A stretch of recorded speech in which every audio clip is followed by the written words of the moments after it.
తలంచి ఉల్లాసం పొంగేనయ్యా.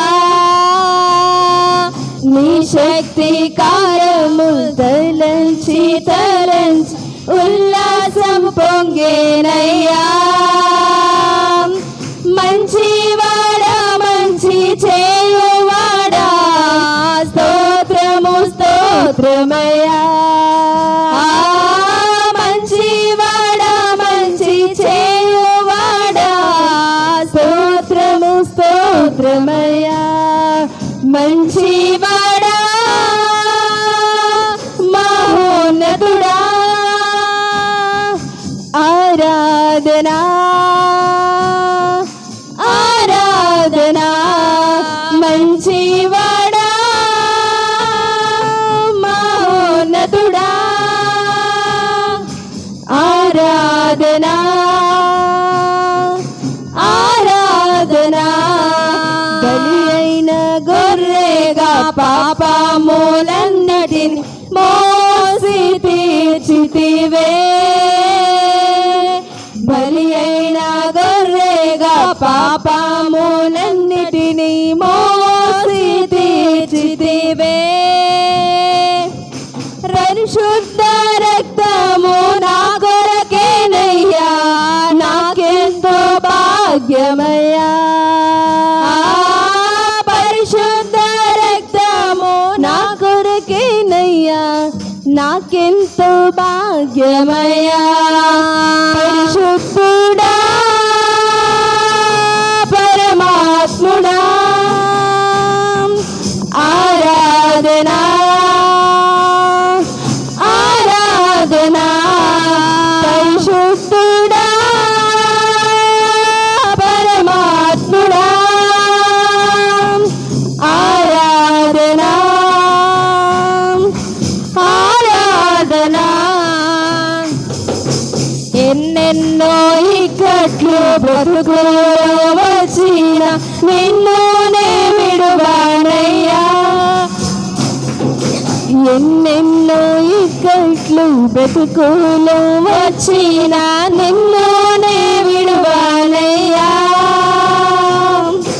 రక్తము చిందించి సాక్షిగా ఉండు నిశ్చయం నిశ్చయమే.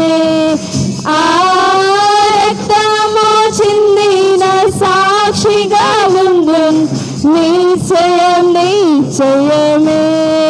రక్షకుడా యేసునాథా ఆరాధనా ఆరాధనా. రక్షకుడా యేసునాథా ఆరాధనా ఆరాధనా. ప్రియుడని ప్రేమ పాదముల్ చేరితి నెమ్మది నెమ్మదియే. ఆసక్తితో నిన్ను పాడి స్తుతించేద ఆనందమానందమే. ఆసక్తితో నిన్ను పాడి స్తుతించేద ఆనందమానందమే. ఆశ్చర్యమే ఆశ్చర్యమే. ఆరాధనా ఆరాధనా. మంచివాడా మహోన్నతుడా ఆరాధనా ఆరాధనా. పరిశుద్ధుడా పరమాత్ముడా ఆరాధనా ఆరాధనా. రక్షకుడా యేసునాథా ఆరాధనా ఆరాధనా.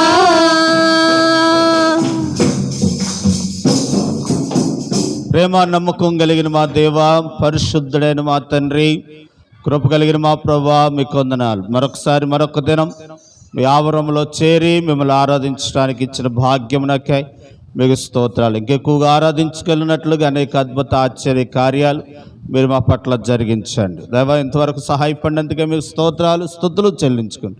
యేసు ప్రభువారి పేరట స్తుతించి గణపరిచి ఈ ఆరాధన మీకు అర్పించుకుంటున్నాము తండ్రి. ఆమేన్. కూర్చుందామండి. ప్రియులారా, కొన్ని నిమిషాలు క్లుప్తంగా కొన్ని మాటలు మీకు జ్ఞాపకం చేసి త్వరగానే మనం ముగించుకుందాం. అపోస్తలుడైన పౌలు కొరింథీలో ఉన్న సంఘానికి 2వ పత్రికను రాసిన సందర్భాన్ని మొదటి అధ్యాయాన్ని చదువుకున్నాము. ఈ అధ్యాయంలో నుండి ఒక 3 విషయాలు అక్కడగా జ్ఞాపకం చేసుకుని మనం ముగించుకుందాం. ప్రియులారా, అపోస్తలుడైన పౌలు దేవుని చేత ఏర్పరచబడిన అపోస్తలుడు. అపోస్తలులు అన్న మాటకు అర్థం ఏంటనంటే పంపబడిన వారని అర్థం. దేవుని చేత దేవుని రాజ్య సువార్తను పరలోక రాజ్యము కొరకు పరలోకము కొరకై ప్రజలను సిద్ధం చేయటానికే పంపబడిన వ్యక్తి ఎవరనంటే అపోస్తలుడైన పౌలు. కాబట్టి పౌలు గారు ఆయన వెళుతూ సంఘాలు ప్రారంభిస్తూ సంఘాలు కడుతూ సంఘములు ఏమైనా గలిబిలు వస్తే దాన్ని సరిచేస్తూ ఆయన ఆ దేశం ఇంకో దేశం ఇంకో పట్టణం అలాగూ సంచరిస్తున్న రోజుల్లో కొరింథీలో ఉన్న ఆ గలిబిలులను తెలిసినప్పుడు దాన్ని సరిచేయటానికి మొదటి పత్రికగా ఒక పత్రిక రాశాడు. పత్రిక అంటే ఏమనుకున్నాం? ఉత్తరం. కనుక మొదటి ఉత్తరం రాశారు, మీరు అలా ఉండటానికి వీలు లేదు అని వాళ్ళకి ఇఫలంగా అర్థమయ్యేలాగా రాశాడు. కాబట్టి మొదటి ఉత్తరం రాశారు, మీరు సరవ్వాలి, ఎలాగుండాలి అని రాశారు. రాసిన ఉత్తరము కనుక రెండోసారి కూడా రాయవలసి వచ్చింది. రెండోసారి రాయటానికి కారణం ఏంటి?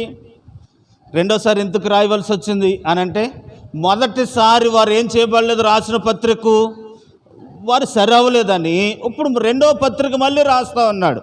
దుఃఖముతో రాస్తా ఉన్నాడు, బాధతో రాస్తా ఉన్నాడు. కనుక ప్రభు ప్రయాస వ్యర్థమైపోద్దని బాధతో రాస్తా ఉన్నాడు. దేవుడు ఎందుకు నిమిత్తమైతే మానవులు రక్షించడానికి లోకానికి వచ్చి ప్రాణం పెట్టాడో ఆ ప్రాణం పెట్టిన విలువ మనం సరిగా లేకపోతే ఆ ప్రయాస ఏమైపోద్ది? వ్యర్థమైపోద్దని బాధతో వేదనతో మళ్ళీ 2వ పత్రిక రాస్తా ఉన్నాడు. ఈ 2వ పత్రికలో కూడా కొన్ని విషయాలు ఒక్కోటిగా మనం జ్ఞాపకం చేసుకుందాం. ఈరోజు చదువుకున్న వాక్య భాగంలో మనం చూసినప్పుడు ప్రియులారా, ఇంకొక మాట మీకు జ్ఞాపకం చేస్తూ ఉన్నాను. రాత్రి చెప్పాను కనుక ఆయా ప్రాంతాలలో ఉంటూ పౌలు గారు ఏం చేస్తూ ఉన్నాడు అంటే సువార్త చెప్తా ఉన్నాడు. ఆయా ప్రాంతాలలో ఆయా దేశాలలో ఆయా గ్రామాలలో ఉంటూ సువార్త చెప్తా ఉన్నాడు. కాబట్టి కనుక సువార్త చెబుతున్న ఈ పౌలు గారు ఆ కొరింథీలో ఉన్న సంఘాన్ని హెచ్చరిస్తూ రాస్తూ ఉన్నాడు. ఆయన సువార్త చెప్తూ ఉంటుండగా మరి నేను ఈ అధ్యాయం చదివినప్పుడు నాకు అర్థమైంది, కొన్ని కష్టాలు వచ్చినాయేమో. ఎవరికి? పౌలు గారికి. ఇప్పుడు చూడండి, మేము కూడా సువార్తకి వెళ్తూ ఉంటాం. ఒక్కొక్క ఊరిలో డ్రింకులు ఇస్తారు తాగండి అని, ఒక్కొక్క ఊరిలో కొడతాకు వస్తారు. కనుక ఈ ఊరిలో ఉన్నట్టుగా ఆ ఊరిలో ఉంటుంది అనుకోకూడదు. ఒక్కొక్కరు ఆ రాళ్ళు ఇసురుతారు. ఒకసారి దండయాత్రకు వెళ్తూ ఉంటుంటే మా బండిది అంటే వ్యాన్ వేసుకెళ్ళాము, ఆ వ్యాన్ కొన్న గాలి తీసేస్తారు, అక్కడ నువ్వు తోయవలసి వచ్చింది. ప్రియులారా, ఇంకొక చోటుకి వెళ్తే రాళ్ళతో కొట్టారు, ఇంకో చోటుకి వెళ్తే ఇంకేదో ఎదురికించారు, ఒక చోట డ్రింక్ ఇచ్చారు, ఇంకో చోట మళ్ళీ వెంటనే ఆ శ్రమ ఎదురయ్యింది. అటుదిగానే పౌలు గారు కూడా సువార్త యాత్రలో తనకు కూడా ఒక చోట బాగుంటుంది, ఇంకో చోట ఏమో శ్రమ ఎదురవుతూ ఉంది. ఆ శ్రమలు జ్ఞాపకం చేసుకుంటూ వారితో చెప్తూ రాస్తున్నాడు. మొదటి అధ్యాయం కొరింథీయులకు రాసిన పత్రిక రెండో పత్రిక మొదటి అధ్యాయంలో ఉన్న మాటలు మీకు జ్ఞాపకం చేస్తాను. చూడండి, 4వ వచనం. దేవుడు మమ్ములను ఏ ఆదరణతో ఆదరించుచున్నాడో ఆ ఆదరణతోనే ఎట్టి శ్రమలలో ఉన్నవారినైనా ఆదరించుటకు శక్తి గలవారగునట్లు ఆయన మా శ్రమలన్నిటిలో మమ్మల్ని ఏం చేస్తామన్నాడు? కాబట్టి సంఘముతో చెబుతా ఉన్నాడు, మేము సువార్త యాత్రలో సాగుతుంటున్నప్పుడు కనుక మాకు ఎన్నో శ్రమలు వస్తూ ఉన్నాయి, ఎన్నో కష్టాలు వస్తున్నాయి, ఎన్నో వ్యతిరేకలు వస్తూ ఉన్నాయి, ఎన్నో ఆటంకాలు వస్తూ ఉన్నాయి, ఎన్నో బాధలు వస్తున్నాయి. అయినను ఆ శ్రమలలో దేవుడు మమ్మల్ని ఏం చేస్తూ ఉన్నాడు?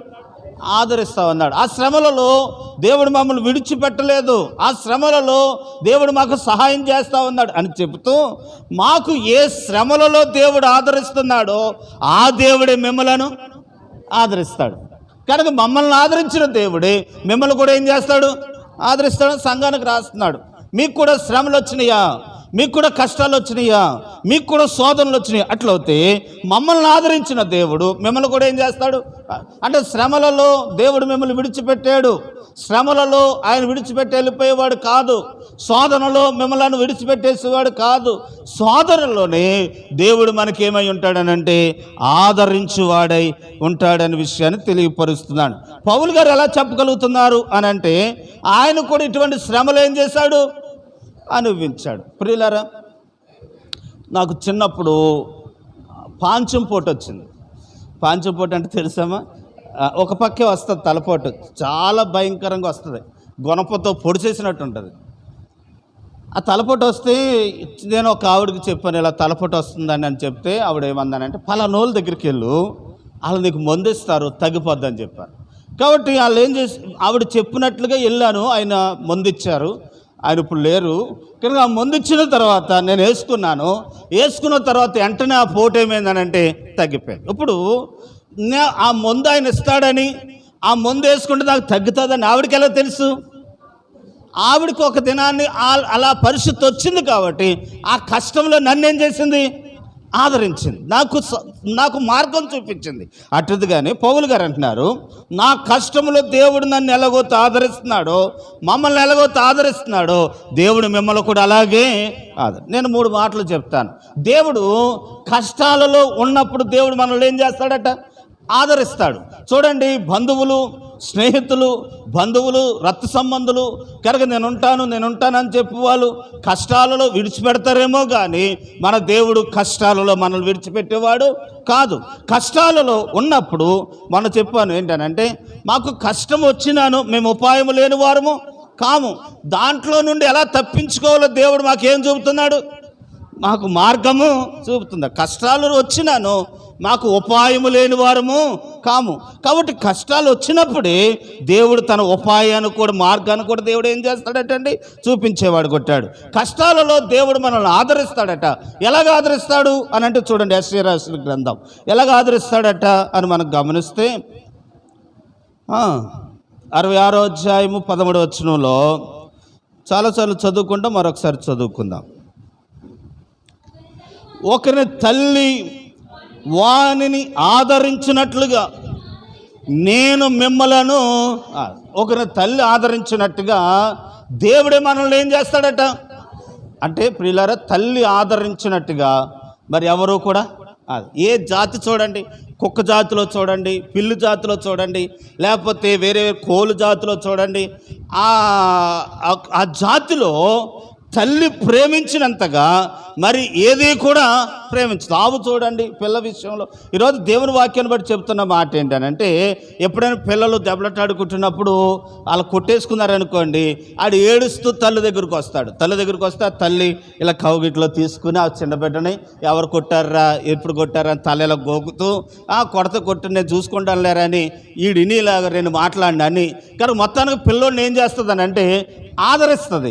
కాబట్టి ఇంకెవరు ఆదరించలేరు. అదే అంటున్నాడు, ఒకరి తల్లి మిమ్మలను ఆదరించినట్టుగా ఏం చేస్తానన్నాడు అంటే ఆదరిస్తాను. నాకు వచ్చిన డౌట్ ఏంటనంటే, తల్లి ఉండగా ఇంకా ఆయన ఆదరించవలసిన పని ఏంటి అని అంటే, అదే గ్రంథంలో చెప్తున్నాడు, తల్లి అయినా మర్చునేమో కానీ నేను నిన్ను కనుక తల్లి అయినా మర్చిపోద్దట. యేసు ప్రభువారు తల్లియు కలిసి, కొంతమంది కలిసి వారు తండ్రి కలిసి ఏం చేశారనంటే యెరూషలేమునకు మందిరానికి వచ్చారట.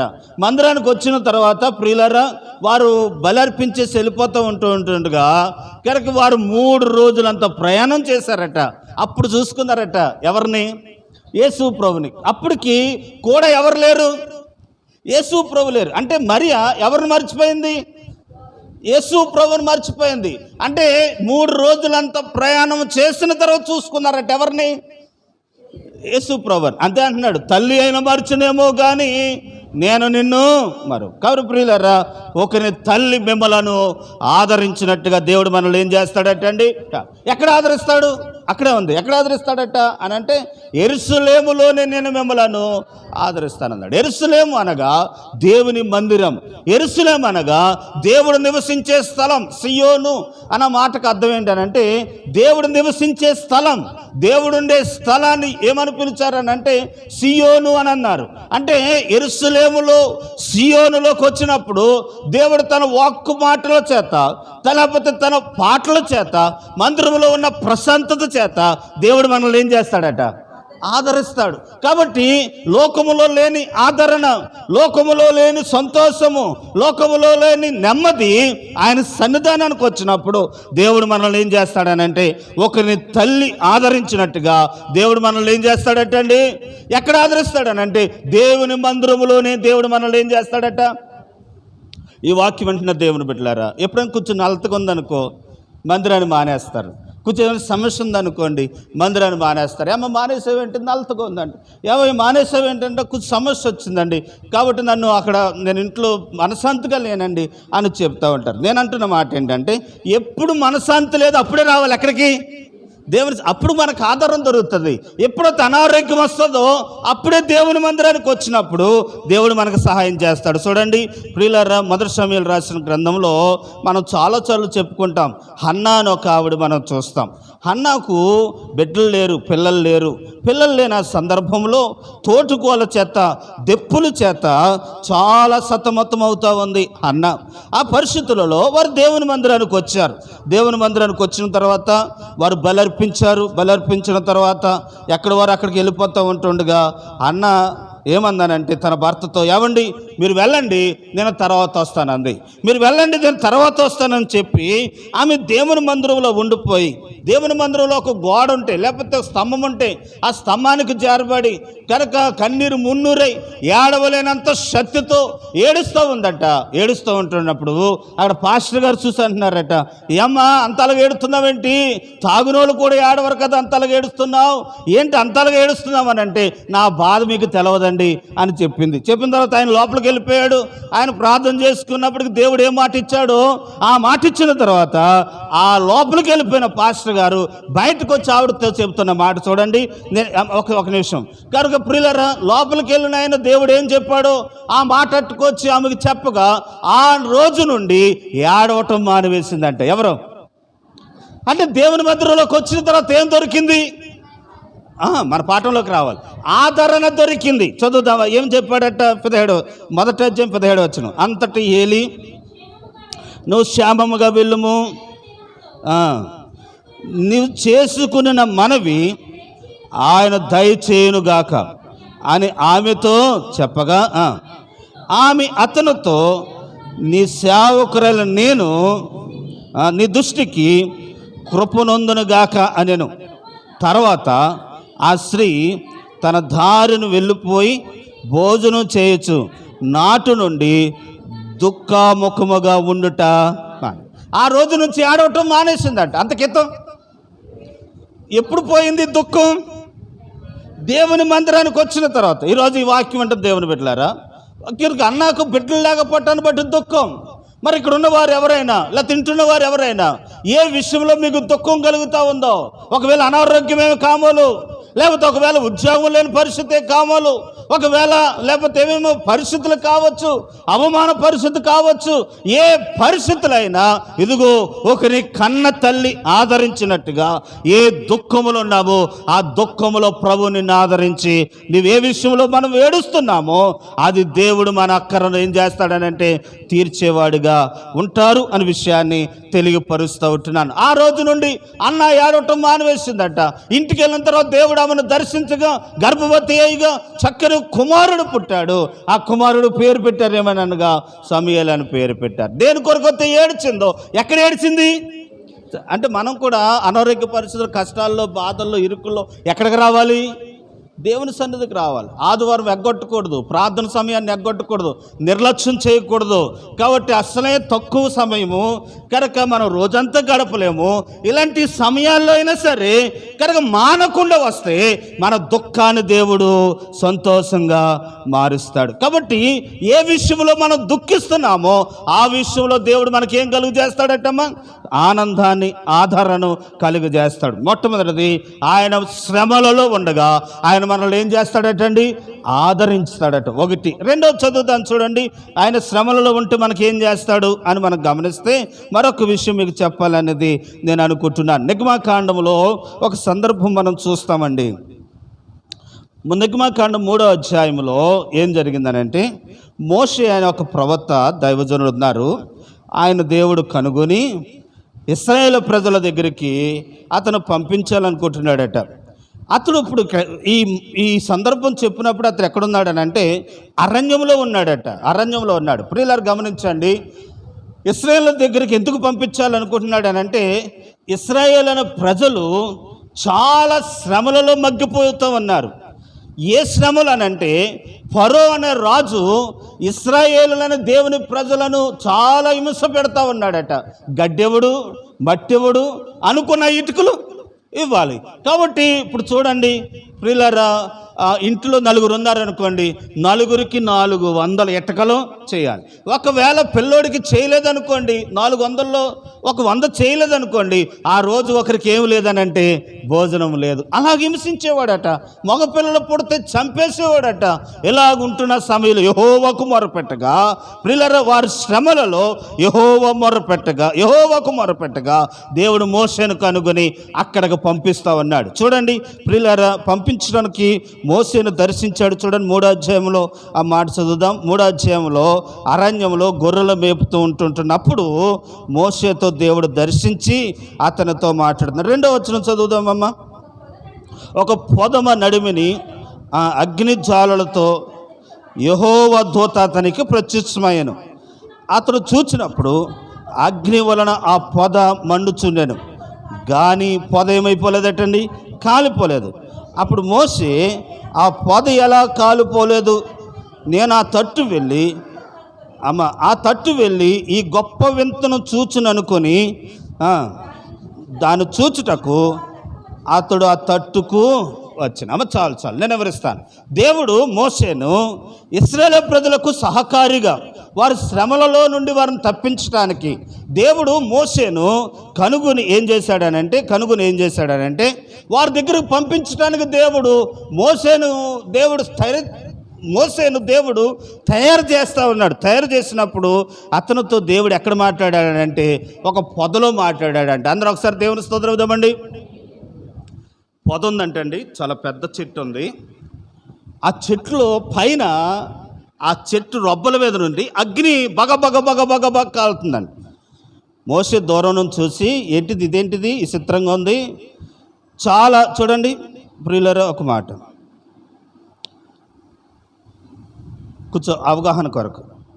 మోషే గారు గొర్రెలు మేపుతా ఉన్నారు. గొర్రెలు మేపుతున్నారు. పొద బగ మండుతుందంట. దూరం నుంచి చూస్తే కనపడుతుంది కదా. చూసిన రాని ఏంటి విచిత్రం, ఏంటి అద్భుతం, పొద మండుతుంది కానీ అది ఏమైపోతలేదు. చాలా చూపు నుండి చూస్తున్నాను, అది కాలిపోతలేదు, కానీ మంటలు మాత్రము వస్తున్నాయి అని చెప్పి ఆ పొద దగ్గరికి వచ్చాడట. ఎవరు? మోషే. అప్పుడు దేవుడు ఆ పొదలో నుండి దేవుడి స్వరం వినపడుతుందట. ఆ పొదలో ఉండి మాట్లాడుతున్న వ్యక్తి ఎవరనంటే దేవుడే. కాబట్టి ఆ పొదలోంచి మోషేతో మాట్లాడుతున్నాడు. ఏమని మాట్లాడుతున్నాడు అని అంటే చదువుదాం చూడండి. ఏమని మాట్లాడుతున్నాడు అంటే 7వ వచనం. మరియు యెహోవా ఇట్లనెను, నేను ఐగుప్తులోనున్న నా ప్రజల బాధను నిశ్చయముగా చూసితిని. పనులలో తమ కష్టపెట్టు వారిని బట్టి వారు పెట్టిన మొర్ర నేను వింటిని, వారు దుఃఖము నాకు తెలిసే ఉన్నది. కాబట్టి ఐగుప్తు వారి చేతిలో నుండి వారిని విడిపించుటకును, వారి దేశములో నుండి విశాలమైన మంచి దేశములోనుకు అనగా కానానీయులకును చాలరా వారిని నడిపించడానికి నేను దిగి వచ్చాను అంటున్నాడు. ఎవరు? దేవుడు. ఎక్కడి నుండి మాట్లాడాడు మోషేతో? ఇప్పుడు నేను అనుకుంటున్నది ఏంటంటే, మోసేతో మామూలుగా చెప్పేచ్చు కదా, పొదలోంచి ఎందుకు మాట్లాడాలి అని అంటే, పొదలోంచి మాట్లాడటానికి కారణం ఏంటంటే, మోసేకి అర్థం అవ్వాలి ఇశ్రాయేలు ఏ పరిస్థితిలో ఉన్నారు, వారు ఏ పరిస్థితిలో ఉన్నారు అర్థమవటానికి పొదలో నుండి దేవుడు మాట్లాడాడు. పొద అనగా ఇశ్రాయేలు సైన్యము, వారి జనాంగం. ఆ ఇశ్రాయేలు ప్రజలలో ఏం కనపడతా ఉన్నాయి అని అంటే, అగ్ని కనపడతా ఉంది. ఏం కనపడుతుంది? అగ్ని కనపడుతుంది, కానీ అగ్ని శ్రమకు సాదృశ్యం అవుతే ఆ పొద ఏమైపోలేదు, అది క్యాచ్ చేయాలి. ప్రియులారా, అందరూ ఒకసారి దేవుని స్తోత్రమా. ఇశ్రాయేలు పొద అవుతే, అగ్ని శ్రమలవుతే కనుక శ్రమలలో వారు ఏమైపోతలేదు, కాలిపోతలేదు. ఎందుకనంటే ఆ పొదల మధ్యలో ఎవరు ఉన్నారు కనంటే దేవుడు ఉన్నాడు. ఆ పొద మధ్యలో దేవుడు ఉన్నాడు కనుక శ్రమలు వచ్చినా, కష్టాలు వచ్చినా, శ్రమ పెట్టినా, మా పరు అనేవాడు సరైన భోజనం పెట్టకపోయినా, వారికి జీతాలు ఇవ్వకపోయినా, వారు శ్రమ అనిపిస్తా ఉన్నా వారు కాలిపోకుండా ఉండటానికి కారణం ఏంటంటే ఆ పొద మధ్యలో ఎవరున్నారట. నేను ఇలాగ అంటున్నాను ఏంటంటే, ప్రియులారు, ఒకటి శ్రమలలో ఆయన మనల్ని ఆదరించేవాడు ఒకటవుతే, రెండవది శ్రమలలో ఆయన మనకేమై ఉన్నాడు అని అంటే తోడై ఉన్నాడు. కనుక ఇశ్రాయేలు ప్రజలకు శ్రమలలో తోడై ఉన్న దేవుడు, పొదలో ఆయన తోడై ఉన్న దేవుడే ఈరోజు సజీవుడైన దేవుడు నీకు ఏమై ఉన్నాడనంటే భయపడద్దు, దిగులు చెందవద్దు. శ్రమలు రావటం మేలే, శ్రమలు రావటం ఆశ్రదమే. ఈ శ్రమల వెనకాల దేవుడు ఏమి దాచాడనంటే మేలు దాచాడు అనే విషయాన్ని మీకు జ్ఞాపకం చేస్తా ఉన్నాను. ఒకసారి చూడండి, యాకోబు రాసిన పత్రిక 1వ అధ్యాయంలో మనం చూస్తే శోధన సహించువాడు ధన్యుడు అన్న మాటను మనం చూస్తాం. యాకోబు రాసిన పత్రిక 1వ అధ్యాయములో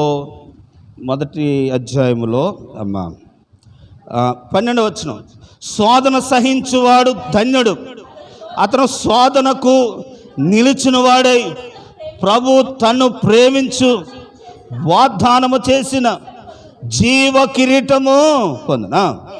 దేవుడు కీడి విషయమై శోధింపనేరడు, ఆయన ఎవరిని శోధింపడు గనుక ఎవడైనాను శోధించబడినప్పుడు నేను దేవుని చేత శోధించబడుచున్నానని ఏమనకూడదటండి.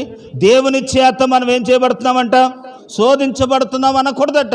ఈ శ్రమలు నాకే రావాలా, ఈ కష్టాలు నాకే రావాలా, ఈ నిందలు నాకే రావాలా, ఈ అవమానాలు నాకే రావాలా అని అనకూడదట. ఈ శోధన వెనకాల దేవుడు నాకేదో మేలు దాచాడు. కాబట్టి ఇశ్రాయేలు పొదలాంటి వారు శ్రమలు అనుభవిస్తూ ఉన్నారు, అనారోగ్యాలు అనుభవిస్తూ ఉన్నారు, నిందలు అనుభవిస్తూ ఉన్నారు, బాధలు అనుభవిస్తూ ఉన్నారు. అగ్ని లాంటి శ్రమలు ఉన్నప్పటికీ కూడా వారు ఏమైపోలేదనంటే కాలు. ఈరోజు ప్రియులారా, ఆయన శ్రమలలో తోడై ఉన్న దేవుడు, ఆయన మనకు తోడు. చూడండి, దానియేలు రాసిన గ్రంథంలో మనం చాలాసార్లు చెప్పుకుంటాం కదండి. దానియేలు గ్రంథంలో ప్రియులారా, గ్రంథంలో 3వ అధ్యాయం షడ్రక్ మేషకు అబేద్నెగోలు అనే వారు ఈ బొమ్మకు మొక్కనందుకు వారిని తీసుకెళ్ళి ఎక్కడ పడేశారనంటే అగ్నిగుండంలో పడేశారట. అద్భుతం ఏంటి చెప్పనండి, ఆ రోజునంటే అగ్నిగుండం అంటండి రోజు ఉండి దానికంటే 7 ఇంతలు చేశారట. ప్రియులారు, ఇంకొక అద్భుతం ఏంటనంటే వారిని పట్టుకుని ఇసిరేశారట. వారు పట్టుకుని ఏం చేశారండి, ఇసిరేశారట. అక్కడ అద్భుతమైన మాట ఏంటి చెప్పిన దేవుడు పరిశుద్ధాత్ముడు ఎంత చక్కగా రాయించాడండి. ఇసిరేసిన వారు ఏమయ్యారనంటే కాలిపోయారు. అమ్మ ఇలా చూడండి. ఇసిరేయటం అంటే ఏంటి అనంటే ఇది అగ్నిగుండం అమ్మ. పైనుండి లేకపోతే అక్కడి నుండి 2 చేతులు పట్టుకొని 2 కాళ్ళు పట్టుకుని అగ్నిగుండంలోకి ఏం చేశారు, ఇలా ఇసిరేశారు. అగ్నిగుండం అక్కడ ఉంది, ఇక్కడ నుంచి ఇసిరేశారట. అగ్నిలో పడిన వారు కాలిపోలేదు, కానీ ఇసిరేసిన వారు ఏమైపోయారట, కాలిపోయారు. చూడండి, రాజు అంటాడు, ఎంత అద్భుతమైన మాట. ఆ మాట చదవమ్మా. అరే ఈ మాట చెప్పని, ఒరే మనం ఎంతమందిని వేసాంరా, కనుక 3 వేసామండి. కనుక 3 వేస్తే ఎంతమంది కనపడుతున్నారా అని అంటే 4వ వ్యక్తి కనపడుతున్నాడు. ఎవరో 4వ వ్యక్తి అని అంటే శ్రమలలో ఏమై ఉన్నవారైనా అని అంటే తోడే ఉన్న వ్యక్తి. చదువమ్మ ఇప్పుడు.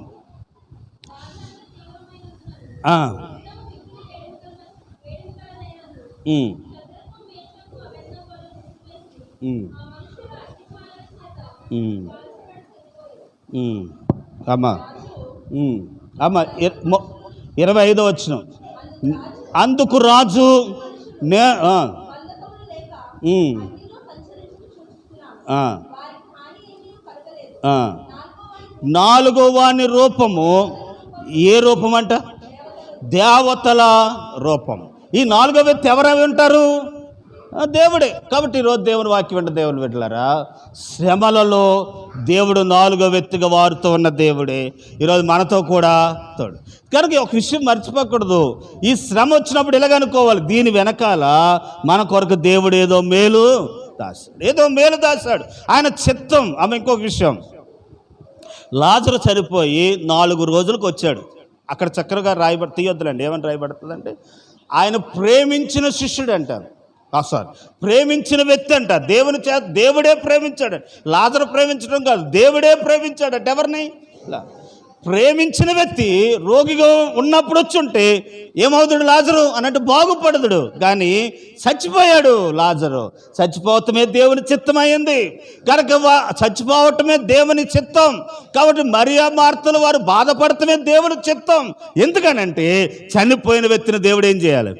బతికిస్తాడు. అది దేవుని చిత్తం. కాబట్టి ఈరోజు ఆలోచించండి ప్రియులారా, కనుక రోగిగా ఉంటే ఆ పక్కింటోళ్ళు, రోగిగా ఉన్న వ్యక్తిని బాగు చేస్తే పక్కింటోళ్ళకి తెలుసునేమో, కానీ చనిపోయిన వాడిని బతికించడం ద్వారా ఇప్పుడు ప్రపంచం అంతా తెలుసుకుంది. ఏమనంటే ఆయన చనిపోయిన వారిని బతికించగలడని. ఈరోజు దేవుని వాక్యం, దేవుని బిడ్డలారా ఆలోచించండి. ఈరోజు మీతో చెప్తా ఉన్నాను, శ్రమలలో దేవుడు మనకు మేలు చేయటానికి మనకి ఏమై ఉంటాడంటండి? తోడుగా ఉన్నాడనే విషయాన్ని మనం మర్చిపోకూడదనే విషయాన్ని తెలియపరుస్తున్నాను. ఒకటి, ఆయన శ్రమలలో మనల్ని ఆదరించేవాడు తల్లి వలె. 2, శ్రమలలో మనకేమై ఉన్నాడనంటే తోడై ఉన్నాడు. 3వది జ్ఞాపకం చేసి ప్రార్థన చేస్తాను చూడండి, అపోస్తలుల కార్యాలు. శ్రమలలో ఉన్నప్పుడు దేవుడు మనల్ని ఏం చేస్తాడట అనంటే అపోస్తలుల కార్యాలు 12వ అధ్యాయంలో మనం చూస్తామండి. ఇక్కడ పేతురు గారు అని ఒక ఆయన ఉన్నారు. ఈ పేతురు గారు అతనిని చెరసాలలో వేశారట. వేసినప్పుడు ఏమైంది తెలుసండి? చెరలో వేయగా సంఘమంతా అతని కొరకు అత్యాసక్తితో ప్రార్థన చేసింది. ఆ ప్రార్థన దేవుడు విని కనుక పేతురు చెరలో ఉన్న వ్యక్తి దగ్గరికి తన దూతను పంపి వారి చెరలో ఉన్న ఆ పేతురికి వెలుగు కలుగజేసి తన చేతులకున్న బంధకాలు సంఖ్యలు తెంపివేసి పేతురుని చెరలో నుండి బయటికి తీసుకొచ్చాడు. ఇప్పుడు నేను ఈ వాక్యాన్ని బట్టి మీతో చెప్పాలనుకున్న మాట ఏంటంటే, ఇప్పుడు పేతురు చెరలో ఉండటం సురక్షితమా కష్టమా? ఇప్పుడు సంతోషంలో ఉన్నాడా కష్టంలో ఉన్నాడా? శ్రమలో ఉన్నాడా సంతోషంలో ఉన్నాడా?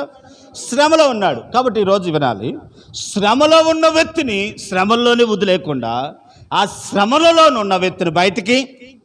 3వది, మొదటి మాట మర్చిపోకూడదు. మొదటి మాట ఏంటనంటే శ్రమలలో దేవుడు మనం కన్న తల్లి వల్ల ఏం చేస్తాడట? ఆదరిస్తాడు. అదే సందర్భంలో శ్రమలలో మనకేమై ఉంటాడు? తోడుగా ఉంటాడు. అదే సందర్భంలో శ్రమలలో తోడుగా ఉండటమే కాదు, అలాగే ఉండండి బాబు అని అంటాం కాదు, కానీ ఆ శ్రమలలో నుండి దేవుడు మనల్ని బయటికి తీసుకొస్తాడు. ఎలా తీసుకొచ్చాడు చూడండి. ఎలా తీసుకొచ్చాడు అని మనం చదివితే 7వ వచనం, ఇదిగో ప్రభు దూత అతడున్న గదిలో ఏం ప్రకాశించిందంటే అండి, శ్రమలలో, చెరసాలలో, బాధలలో ఉన్న పేతురు గారిని బయటకు తీసుకురావటానికి దేవుడు ఎవరిని పంపించాడటండి? తన దూతని పంపించాడు. 1, 2 ఇంకెవరి నుంచి ముందుకు వెళ్ళిపోతాను. 1 దూతను పంపించాడు. 2 చెరసాలు ఎలా ఉంటాయనంటే చీకటిగా ఉంటాయి. అమ్మ ఎలా ఉంటాయండి? చీకటిలో ఇప్పుడు ఏం కలిగింది? వెలుగు కలిగింది. చీకటిలో వరకు వెలుగు పుట్టింది.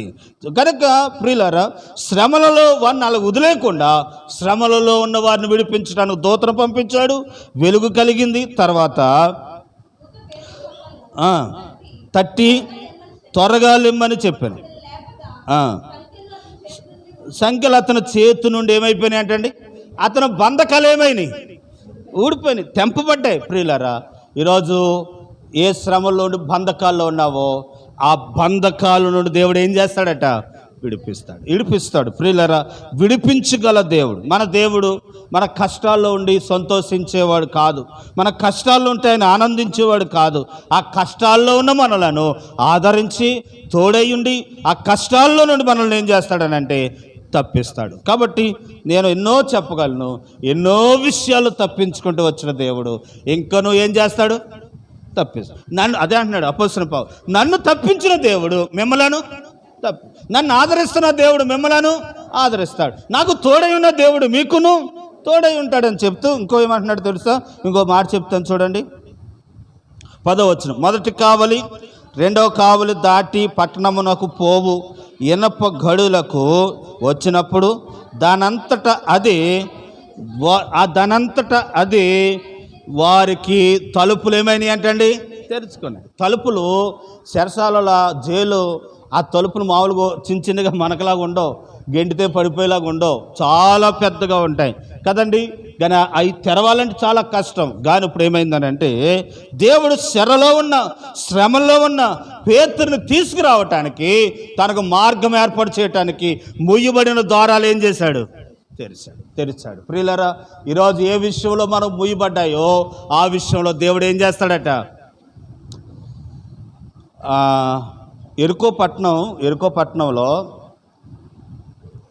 వారు ఎల్లనిస్తే వారు ఏమన్నారు తెలుసా? ఇశ్రాయేల్, మీ ఊర్లో నీళ్ళు తాగం, మీ గడ్డి తినం, మీ ఊర్లో ఎక్కడ నిలబడం, మాకు తలుపు తెరవండి, యువతల నుండి అవతలకి వెళ్ళిపోతాం. అంటే ఎరుకో పట్టణం ఎలా ఉంటుంది అని అంటే, ఇది ఇలా మన మందిరంలో చుట్టూరు, మన ఊరు చాలా పెద్దది, చుట్టూరు ప్రహారీ ఉంటుంది. యువతల నుంచి అవతలకి వెళ్ళాలంటే యువతల గేటు తెరవాలి, వీళ్ళు అనేది ఏంటంటే, ఈ గేట్లు తెరవండి, మేము వెళ్ళిపోతాం, మిమ్మల్ని ఏమీ బాధ పెట్టాం, మీ ఊర్లో ఆగం, మీ ఊర్లో నీళ్ళు కూడా తాగం, మీ ఊర్లో మా పశువులు నీళ్ళు తాగం, గడ్డి కూడా మయ్యం, ఎక్కడ ఆగం, మాకు తలుపు తెరవండి, మేము వెళ్ళిపోతామంటే వెళ్ళటానికి వీలు లేదన్నారట.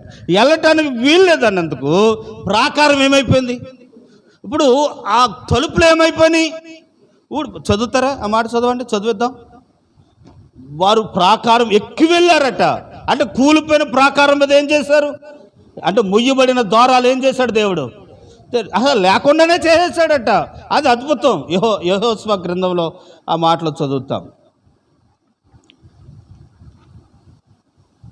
యెహోషువ గ్రంథం పట్టుకోండి అమ్మా, 6వ అధ్యాయంలో ఎరుకో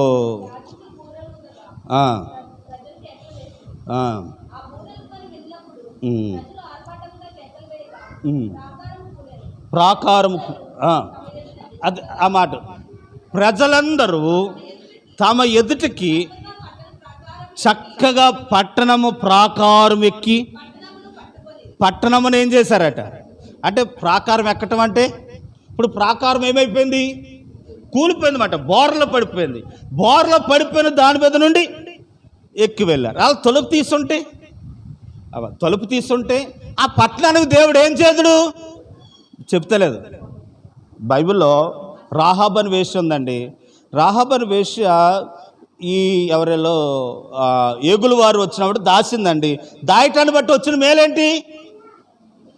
చిన్న సాయం చేసిన దాన్ని బట్టి, చిన్న చేసిన సాయాన్ని బట్టి ఎరుకో పట్టణం కూలిపోయినప్పుడు రాహాబ్ అని వేసే ఇల్లు ఏమవలేదు, కూలిపోలేదు. అన్నీ కూలిపోయినాయి, కానీ రాహాబ్ అని వేసే ఇల్లు కూలిపోలేదు. కూలిపోకుండా ఉండటానికి కారణం ఏంటనంటే, ప్రియులారా, రాహాబ్ అని వేశ్య ఏగులు వారికి ఏం చేసింది? స్థానం ఇచ్చింది, కత్తి ఆశ్రయం ఇచ్చింది, ప్రాణాన్ని తెగించి వారు ఇక్కడికి రాలేదని చెప్పింది. కాబట్టి దేవుడు ఆమె ప్రాణాలను దేవుడు ఏం చేశాడనంటే కాపాడాడు. ఈరోజు ఏ మొత్తం ముయ్యబడ్డాయో ఆ ద్వారాలు ఏం చేస్తాడట తెలుసు. అమ్మ, చాలా కాలం నుంచి పరుషులు రాస్తున్నావేమో ఉద్యోగానికి, భయపడొద్దు. దేవుడు నీ విషయంలో ఏం తెరుస్తాడు? ద్వారాలు తెరుస్తాడు. చాలా కాలం నుండి బిడ్డలు లేక బాధపడుతున్నావేం, భయపడొద్దు. ఆయన నీ విషయంలో ద్వారాలు తెరుస్తాడు. ఏ విషయాల్లో బాధపడుతూ ఉన్నారో ఈ 40 రోజుల్లో దేవుడు మీకు సహాయం చేస్తాడు.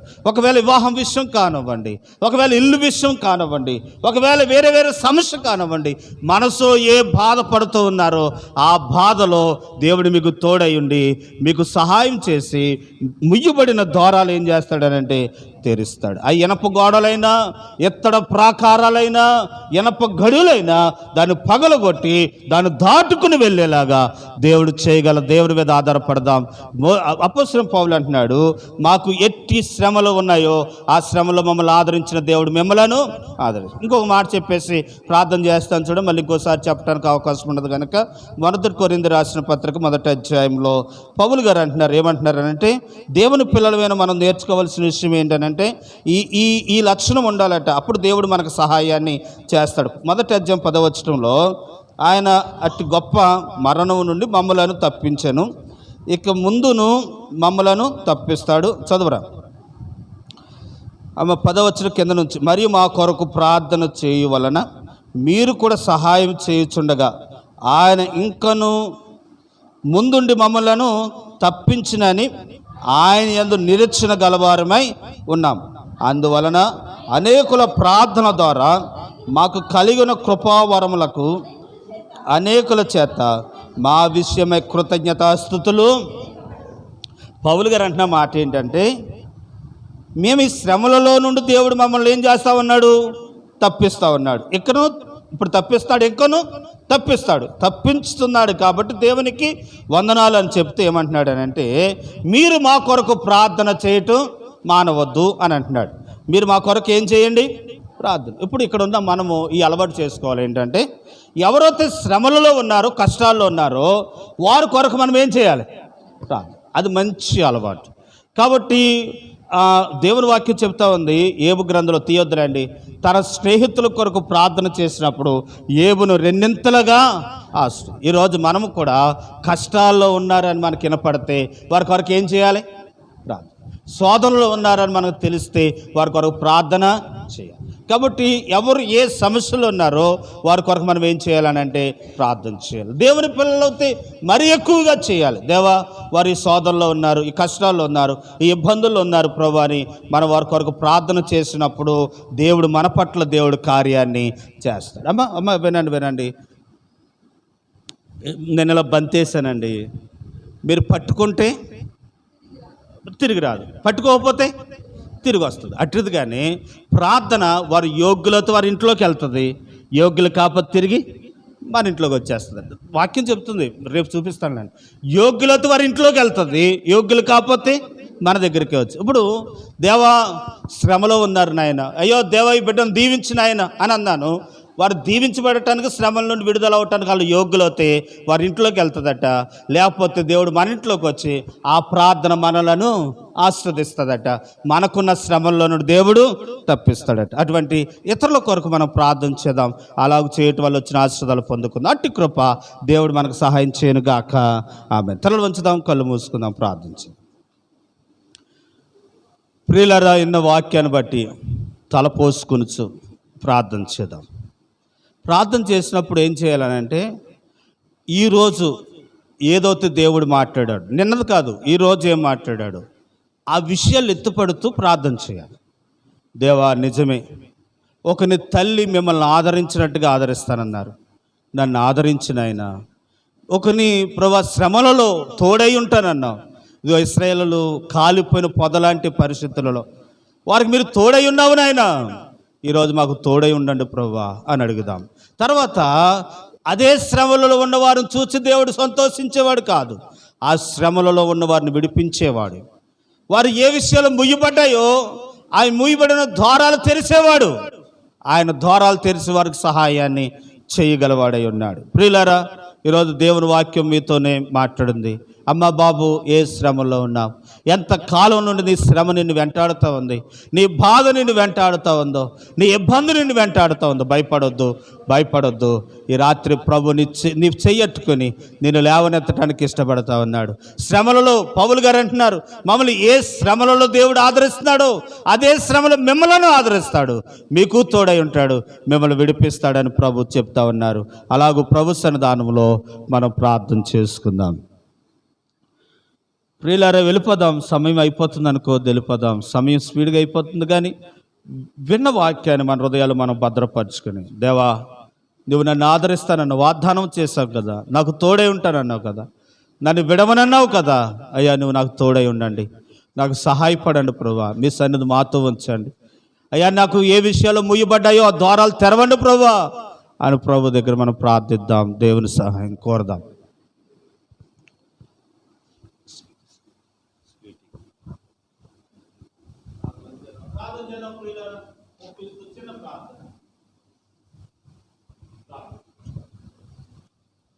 స్తోత్రం స్తోత్రం స్తోత్రం స్తోత్రం. పరిశుద్ధుడు మహానతుడ మహాగణుడ సర్వాధికారి సర్వసృష్టికత్వమైన దేవా, నీకే వేలాది లెక్కలేని స్తుతులు స్తోత్రములు ప్రభువా. నిన్ను స్తుతించడానికి, నిన్ను ఆరాధించడానికి ఇచ్చిన సమయం బట్టి, యోగ్యతను బట్టి నీకు వందనాలు ప్రభువా.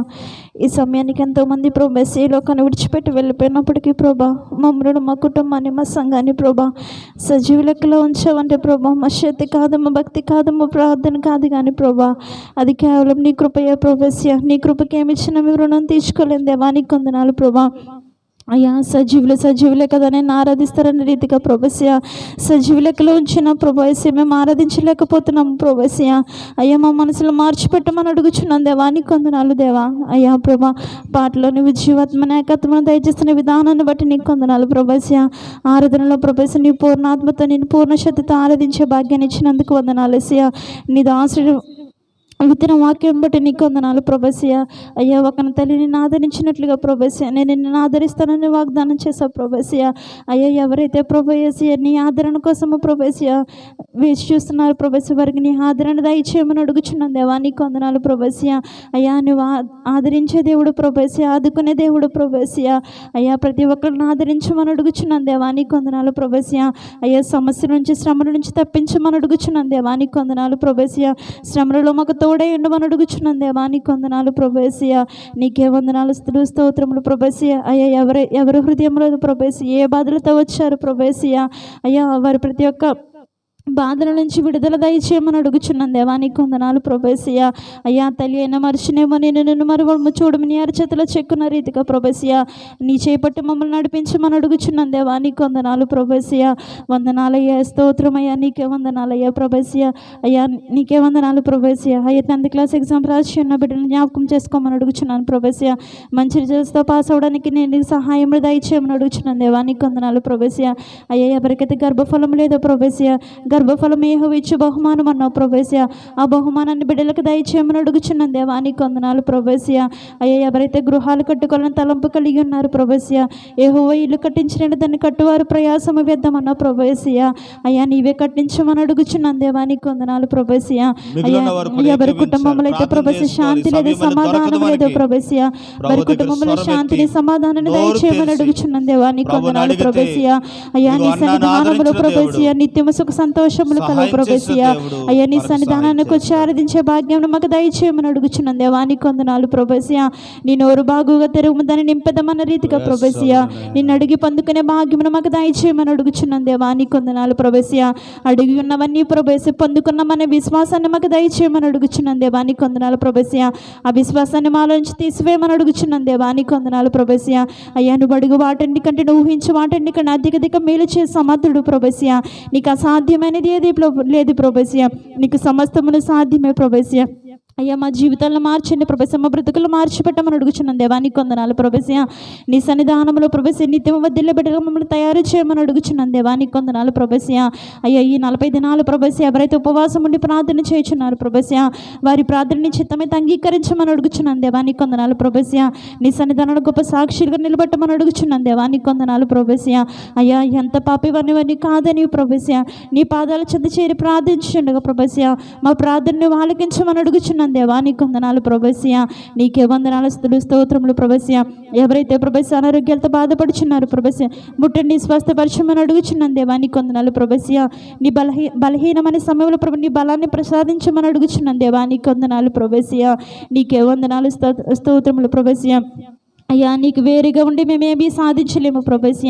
అయ్యా, మేము కలిగి ఉన్నామని నీ వలనే కలిగి ఉన్నాం ప్రభస్య. అయ్యా, మేము కలిగి ఉన్నామని నీ వలనే కలిగి ఉన్నాం కాబట్టి ప్రభస్య. అయ్యా, నీ పైన ఆనుకుని జీవితం మాకు దయచేయమని అడుగుచున్నాను దేవా, నీకు వందనాలు ప్రభస్య. అయ్యా, ఇక్కడికి వచ్చిన ప్రతి ఒక్కటి బిడ్డలను జ్ఞాపకం చేసుకోమని అడుగుచున్నాను దేవా ప్రభా. అయ్యా, ఎవరైతే ఏ సమస్యలతో వచ్చారో, ఏ ఇబ్బందులతో వచ్చారో ప్రభస్య, ఆ సమస్య నుంచి తీసివేయమని అడుగుచున్నాను దేవా, నీకు వందనాలు ప్రభస్య. నీ సన్నిధానంలో ప్రభస్య మరి ఎక్కువగా మొరపెట్టే జీవితాన్ని మాకు దయచేయమని అడుగుచున్నాను ప్రభస్య.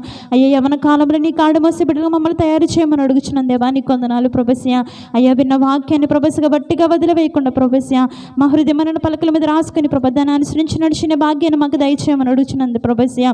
అయ్యా, ఎందువలన అయితే ప్రభస్య ఎవరి హృదయంలో వాక్యం ఉంటుంది వాడు పాపానికి దూరంగా ఉంటాడని నీ లేఖనాలు సరిచిన రీతిగా ప్రభస్య మా హృదయంలో వాక్యాన్ని భద్రపరిచిన భాగ్యాన్ని మాకు దయచేయమని అడుగుచున్నాను దేవా ప్రభస్య. విన్న వాక్యాన్ని ప్రభస్య దుష్టుడి వెతికను పోకుండా ప్రభస్య నీరు కట్ట ఫలించే భాగ్యాన్ని మాకు దయచేయమని అడుగుచున్నాను దేవా, నీకు వందనాలు ప్రభస్య. అయ్యి చిన్న ప్రార్థన మీ పదనసని చేర్చుకోమని యేసునామములో అడిగి వేడుకుంటున్నా పరమ తండ్రి, ఆమేన్. మన తండ్రి అయిన దేవుని ప్రేమయు, కుమారుడైన యేసు క్రీస్తు వారి కృపయు, పరిశుద్ధాత్మనయ సహవాసము, కాపుదల దీవెనాశ్రదాలు ఈ రాత్రిని సన్నిధానంలో ప్రార్థించుకుని వెళుతున్న ప్రతి కుటుంబానికి, ప్రతి ఒక్కరికి నిత్యము తోడండి, కాపాడు, దీవించి నడిపింపచేదువు గాక. ఆమేన్. అందరికి వందనాలు. God bless you.